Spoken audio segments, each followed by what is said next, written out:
Meus amados, que bênção estarmos juntos, e é um privilégio poder partilhar com vocês a palavra.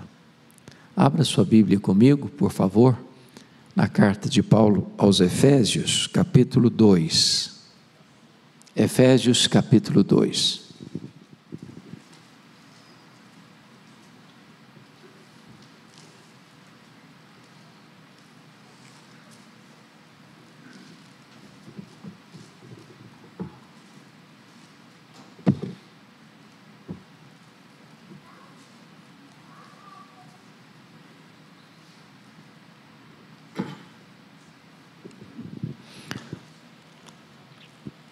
O apóstolo Paulo diz o seguinte nesta carta, nesse texto: Ele vos deu vida, estando vós mortos nos vossos delitos e pecados, nos quais andastes outrora, segundo o curso deste mundo, segundo o príncipe da potestade do ar, do espírito que agora atua nos filhos da desobediência, entre os quais também todos nós andamos outrora, segundo as inclinações da nossa carne, fazendo a vontade da carne e dos pensamentos, e éramos por natureza filhos da ira, como também os demais.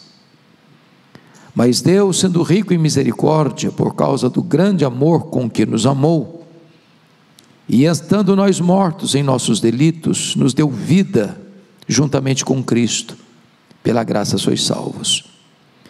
E juntamente com Ele nos ressuscitou e nos fez assentar nos lugares celestiais em Cristo Jesus, para mostrar nos séculos vindouros a suprema riqueza da sua graça, em bondade para conosco em Cristo Jesus.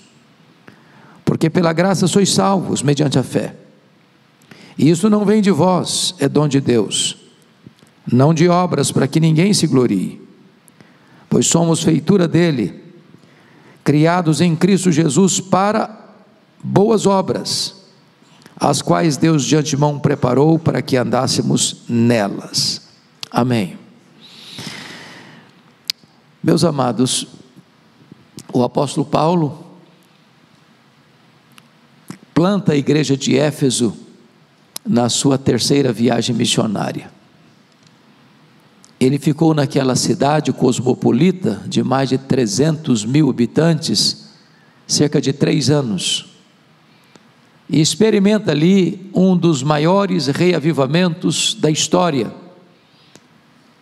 a ponto daquela cidade fortemente marcada pela idolatria, porque hospedava o templo da deusa Diana, uma das 7 maravilhas do mundo antigo. Durante o tempo que Paulo ali passou, o comércio dos nichos do templo, miniaturas do templo, que era o principal produto de souvenir para os turistas, entrou em colapso.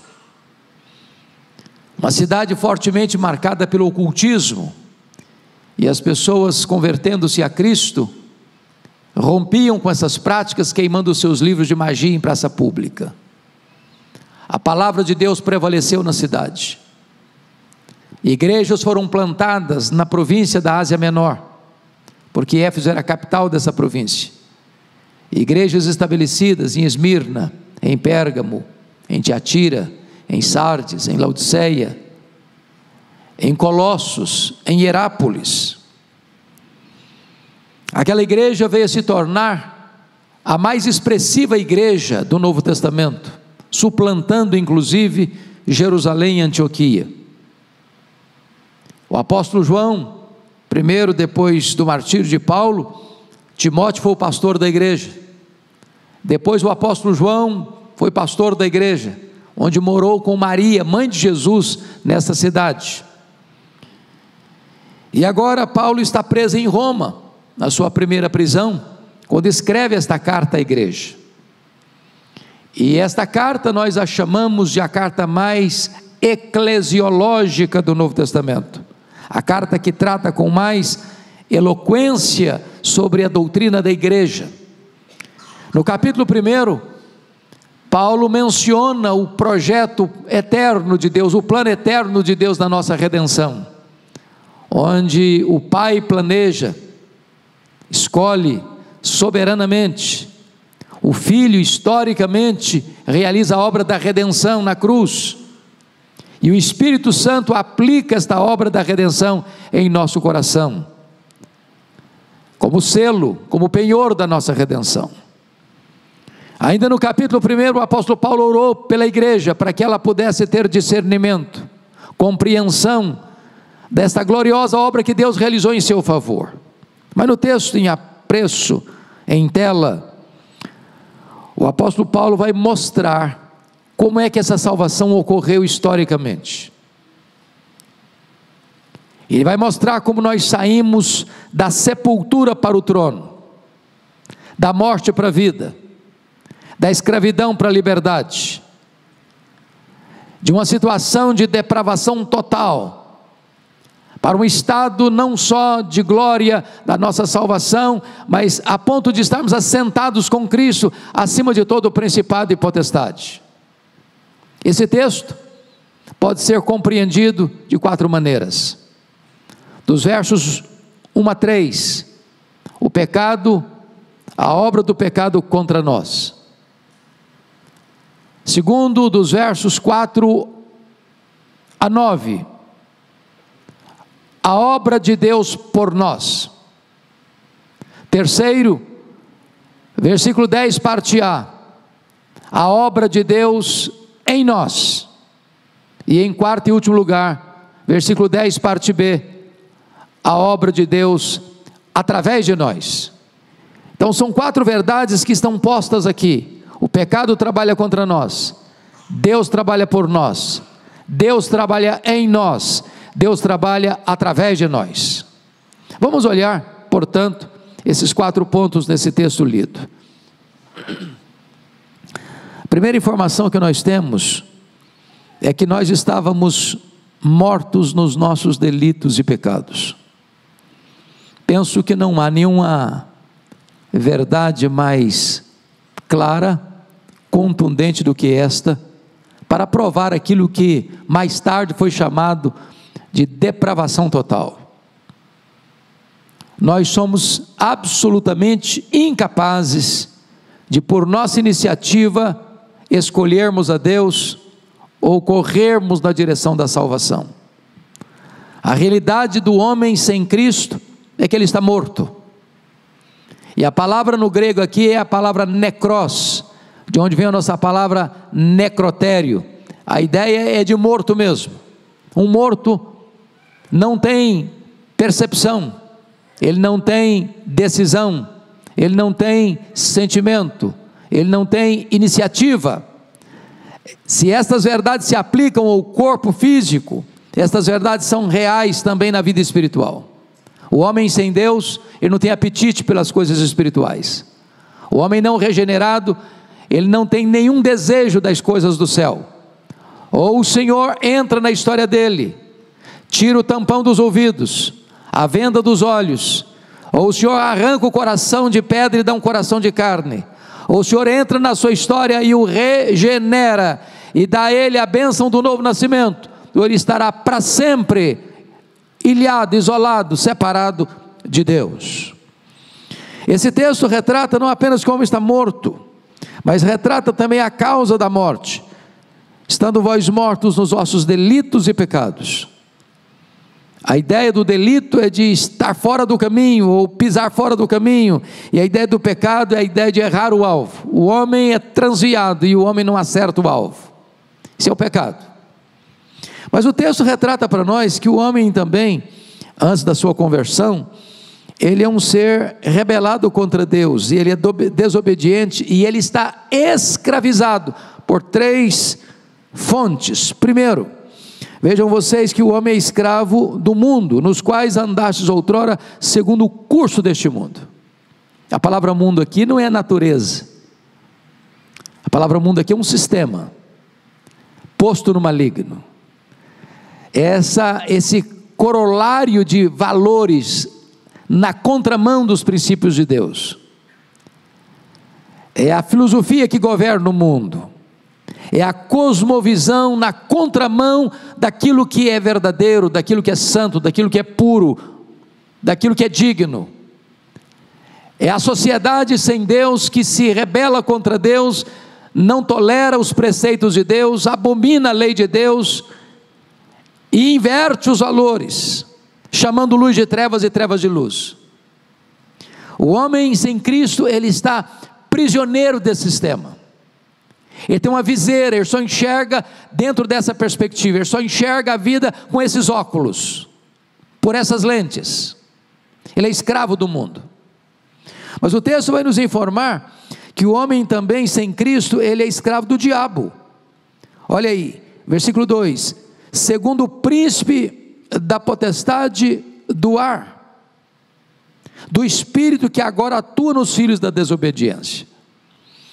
Meus amados, isso não é uma pessoa só, aquela que é depravada, que é uma vida imoral, uma vida de violência, uma vida completamente chafurdada no pântano da iniquidade, não. O homem sem Deus, seja aquele de mais alto padrão intelectual, seja aquele de refinada cultura, de douto saber, seja aquele religioso, até mesmo aqueles que estão afundados no pântano da iniquidade, todos os homens que não estão em Cristo, estão debaixo do controle do diabo. Não existe uma zona neutra, não existe um em cima do muro, não existe alguém meio cristão e meio pagão, não existe alguém meio salvo e meio condenado. O que a Bíblia diz é que se você não está em Cristo, você está na casa do valente, guardado em segurança por ele, e esse valente é o diabo, na casa dele. Se você não está em Cristo, você está no império das trevas, não há uma outra alternativa, e essa é a verdade posta aqui. Mas a terceira coisa que esse texto informa é que o homem sem Cristo, além de estar escravo do mundo e do diabo, ele também é um escravo da carne. Veja comigo o verso 3: entre os quais também todos nós andamos outrora, segundo as inclinações da nossa carne, fazendo a vontade da carne dos pensamentos. Vejam vocês, que carne aqui não é a nossa estrutura física, não é nosso corpo físico, não, carne aqui não é físico, é um conceito moral. É por isso que a Bíblia diz que a inclinação da nossa carne é inimizade contra Deus, são os nossos desejos, na contramão da vontade de Deus, são aqueles impulsos que emanam do coração. Então o problema do homem não é aquilo que John Locke afirmou, que o homem é uma tábua rasa, uma folha em branco, que o homem é produto do meio. O pensamento do filósofo está errado. O homem não é produto do meio, o meio é que é um produto do homem. Não é o meio que corrompe o homem, é o homem que corrompe o meio. O mal não está fora, o mal está dentro. Se você pudesse pegar uma criança que acabou de nascer, e isolasse essa criança, blindando essa criança de qualquer influência externa, ela seria má, cresceria com todos os impulsos da maldade, porque o mal está no coração. Foi isso que Davi disse: em pecado me concebeu minha mãe. O ímpio desvia-se desde a sua concepção. Então Paulo está dizendo que o homem sem Cristo, ele é escravo do mundo, ele é escravo do diabo, ele é escravo da carne. Mas mais do que isso, o homem é um ser, não só assim, mas ele é um ser depravado. E essa é a ideia que, segundo as inclinações da carne, ele anda segundo as inclinações da carne. E quando você vai para as obras da carne, lá em Gálatas, você vai perceber quão corrompida é a natureza humana, e ele anda segundo essas inclinações. Então quando você vê a sociedade chafurdada no pecado, não fique surpreso não, é isso mesmo, ela está seguindo o curso dela. Aí está uma submissão obrigatória, é o pescoço na coleira, são as algemas do pecado, que levam o homem a essa depravação. Mas finalmente, nesse sombrio diagnóstico do homem sem Deus, Paulo vai dizer que o homem está condenado. Olha o finalzinho do verso 3, por gentileza. E éramos por natureza filhos da ira, como também os demais. Paulo não podia ser mais contundente, Paulo não podia ser mais claro, Paulo não podia ser mais chocante no diagnóstico da sociedade sem Deus do que posta nesse texto. Fica claro, portanto, que o homem não pode ser salvo por iniciativa dele. Não é certamente o homem quem escolhe a Deus, é Deus quem escolhe o homem. Não é o homem que passou a amar a Deus e então, como resposta, Deus passou a amá-lo. O homem sem Deus, ele não tem a mínima possibilidade de fazer escolhas, é Deus quem o escolhe. Mas agora, vamos olhar o segundo ponto, que se o pecado trabalha contra nós, Deus trabalha por nós. Volta a sua atenção para o verso 4 agora, por favor, para ver uma das palavras mais gloriosas da Bíblia e de qualquer literatura que você ler, aquilo que nós chamamos de conjunção adversativa. Olha como começa o verso de número 4, mas, essa palavra, esse vocábulo, esse verbete, mas, é uma conjunção adversativa. A despeito da situação em que o homem se encontra, de estar morto, de ser escravo do mundo, do diabo, da carne, a despeito do homem ser um ser depravado, a despeito do homem ser um ser condenado, mas, Deus, sendo rico em misericórdia, por causa do grande amor com que nos amou, estando nós mortos, nos deu vida juntamente com Cristo. Aqui entra, meus amados irmãos, esta gloriosa obra, em virtude de que? Da misericórdia e do amor de Deus por você. E talvez nós pudéssemos entender, no versículo 5, quando ele diz que nos deu vida juntamente com Cristo, pela graça sois salvos, e ele usa dois conceitos aqui para retratar o amor de Deus. Primeiro, misericórdia. Segundo, graça. Qual a diferença entre graça e misericórdia? Graça é aquilo que Deus dá para você, e você não merece. Misericórdia é aquilo que Deus não dá para você, e você merece. Graça é o que eu recebo, sem merecer. Misericórdia é o que eu não recebo, apesar de merecer. Deus me dá salvação e eu não mereço, isso é graça. Eu mereço juízo e condenação, e Deus não aplica nem juízo nem condenação, isso é misericórdia. Esse texto retrata para nós, neste grande amor com que Deus nos amou, que Ele faz algumas coisas por nós. Primeiro, veja você no versículo 5, estando nós mortos em nossos delitos, nos deu vida. Então salvação, irmãos, é uma ressurreição, é o que a Bíblia chama de primeira ressurreição. Nesse sentido, quando você é crente, você morre uma vez e ressuscita duas. Está morto nos seus delitos e pecados, você ressuscita espiritualmente, e se você morrer, você vai ressuscitar fisicamente.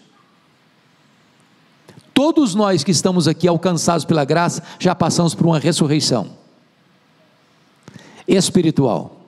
Estávamos mortos, e Ele nos deu vida, juntamente com Cristo. Não havia a mínima chance de Deus maquiar um cadáver, embelezar um cadáver, botar roupas novas num cadáver, enfeitar um cadáver. Ele continua cadáver. É preciso que haja uma ressurreição. Salvação não é maquiagem, salvação não é mudar de hábitos, salvação não é mudar de igreja, salvação não é aprender alguns cacuetes religiosos, salvação não é subscrever alguns ritos, ou até mesmo um corolário de doutrinas. Salvação é o grande milagre da ressurreição. Nós estávamos mortos e revivemos, nós estávamos perdidos e fomos achados, nós estávamos na casa do valente e fomos libertos, nós estávamos no reino das trevas e fomos transportados para o reino do Filho do seu amor. Louvado seja o Senhor! Uma radical transformação operada por Deus na nossa vida. Mas notem comigo ainda que Deus nos exaltou no versículo 6, e juntamente com Ele nos ressuscitou e nos fez assentar nos lugares celestiais em Cristo Jesus. Meus amados irmãos, nós já estamos agora nesta posição elevada, sublime, gloriosa. Posicionalmente nós já estamos assentados com Cristo nas regiões celestes, acima de todo o principado e potestade. O Senhor não só nos salvou, Ele também nos elevou, nos exaltou. Mas mais do que isso, vejam vocês que todos nós que fomos alcançados pela graça somos uma espécie de troféus da graça de Deus. Olha o versículo 7: para mostrar nos séculos vindouro a suprema riqueza da sua graça em bondade para conosco em Cristo Jesus. Ou seja, você não vai para o céu para receber um troféu, porque a salvação é de graça, mas você estará no céu como um troféu da graça de Deus, para mostrar para o mundo inteiro que a sua salvação foi obra de Deus, foi graça de Deus e não merecimento seu. Mas agora, amados, eu encontro aqui três verdades para mim muito preciosas sobre a questão da nossa salvação, porque nos versos 8 e 9, há três verdades aqui dignas de nota. Primeiro, é a causa meritória da nossa salvação, é a graça. Segundo, a causa instrumental da nossa salvação, é a fé. Terceiro, a evidência da nossa salvação, são as obras. O que é essa graça? Esse dom imerecido? Em 1978, eu estava começando o seminário em Campinas, e naquela ocasião houve uma cruzada no Parque do Taquaral, em Campinas, e o pastor batista Nilson Fanini era o pregador daquela cruzada. Eu acho curioso que há 45 anos eu escutei essa ilustração e nunca mais me esqueci dela. E naquela ocasião Fanini pregava sobre Efésios 2:8, e ele disse o seguinte: você quer saber o que é graça? Você quer entender o que é graça? E ele contou uma história que aconteceu no Rio de Janeiro. Um professor de escola bíblica dominical, e recebia alunos de uma região muito pobre e com forte presença de violência. E ele percebeu que aquelas crianças que vinham, muitas delas maltrapilhas, mal cuidadas, mal vestidas, e uma criança em particular chamou sua atenção. Vinha descalça, uns pés no chão. E então ele um dia tomou uma decisão, já conhecendo mais de perto a criança, sabendo onde ela morava, passou numa loja, comprou roupas, comprou calçados, comprou brinquedos, e fez um bom pacote, um bonito pacote, e começou a subir as encostas de um morro, para levar o presente para a criança. Só que a criança não sabia que o presente era para ela, cobiçando aqueles presentes, ainda numa situação de risco social. Aquela criança pegou uma pedra, atirou no seu professor, ele caiu, sangrando, desmaiado, porque a pedra atingiu a sua cabeça, e a criança pegou o pacote, correu para casa. Quando o professor melhorou do revés dessa pedrada, ele voltou à loja, comprou roupas, comprou calçados, comprou brinquedos, comprou os mesmos presentes, e voltou a subir as encostas. Chegou naquele barraco, bateu a porta, o pai veio muito constrangido atender, e o professor disse: eu vim trazer esses presentes para o seu filho. O pai, num senso de justiça, disse: o meu filho não merece esses presentes, Foi meu filho que jogou aquela pedra no senhor. O meu filho não merece esses presentes. E o professor respondeu: o seu filho não merece, mas o seu filho precisa. Ele não merece, mas ele precisa. Isso é graça. Eu não mereço, mas eu preciso da salvação de Deus. A causa da nossa salvação não é o que nós fazemos para Deus, é o que Deus fez por nós em Cristo Jesus. A causa da nossa salvação é a graça, e a graça está estampada na cruz. Ali Jesus nos amou. Ele amou-nos não porque nós merecíamos alguma coisa. Diz a Bíblia que Deus nos amou quando nós éramos fracos, ímpios, pecadores e inimigos. A Bíblia diz que o amor de Deus por você e por mim, e essa é a graça manifesta, é um amor abundante, porque derramou o seu amor no nosso coração. É um amor imerecido, porque nós éramos pecadores e inimigos de Deus. É um amor provado, e a prova do amor de Deus é a cruz do Calvário, onde Jesus deu a sua vida por você e por mim. Isso é a causa meritória da salvação, a graça de Deus. Mas há uma segunda coisa, que é a causa instrumental da salvação. Pela graça sois salvos, mediante a fé. Entendamos isso, irmãos, nós não somos salvos pela fé, ou melhor, por causa da fé. Nós somos salvos pela obra de Cristo na cruz.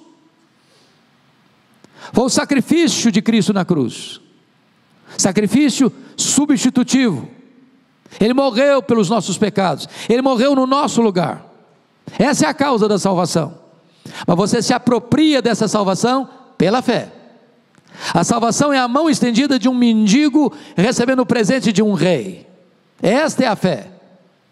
Não é porque você crê, é por aquilo que Ele fez por você, mas você se apropria do que Ele fez por você pela fé. Esta fé, então, é quando você se apropria daquilo que Cristo fez em seu favor por você na cruz do Calvário. Esta é a causa instrumental. Mas qual o propósito? Qual a evidência disso? As obras. Então agora veja você que Deus trabalha em nós. Por favor, olhe o versículo 10 comigo. Pois somos feitura dele. E eu gosto dessa expressão feitura, porque a palavra grega aqui é a palavra, de onde vem a nossa palavra poema.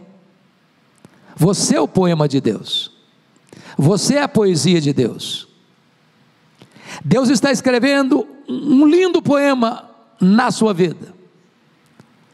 Talvez você responda: pastor, a minha vida deve ser um poema muito desconcertado, parece que nada está rimando na minha vida. Calma, Deus ainda está trabalhando. E o Senhor, Deus está esculpindo em você a beleza do seu filho. Deus predestinou você para você ser conforme a imagem do seu filho. Talvez hoje ainda algumas coisas não estão rimando na sua vida, mas saiba disso, Deus está trabalhando, e trabalhando em você, porque o projeto do Senhor não é apenas levar você para a glória, mas é transformar você à imagem do Rei da Glória. Você é esse poema que Deus está escrevendo, há de expressar com tanta beleza a sua glória e a sua majestade, a majestade do Deus eterno. Mas finalmente, esse texto mostra que Deus trabalha através de nós, porque é isso que está escrito no verso 10, parte B. Somos feitura dele, criados em Cristo Jesus para as boas obras, as quais Deus de antemão preparou para que andássemos nelas. Então notem uma coisa: você não é salvo pelas obras que você faz para Deus, você é salvo pela obra que Deus fez por você. Onde entram as obras na nossa salvação? Elas entram não como causa, mas como evidência. Alguns teólogos, a partir de Lutero, acharam que Paulo e Tiago estavam batendo cabeça, porque Paulo diz que nós somos salvos pela fé independente das obras. Tiago diz que sem obras a fé é morta. Eles não estão batendo cabeça, eles não estão entrando em contradição, eles não se contradizem, eles se complementam.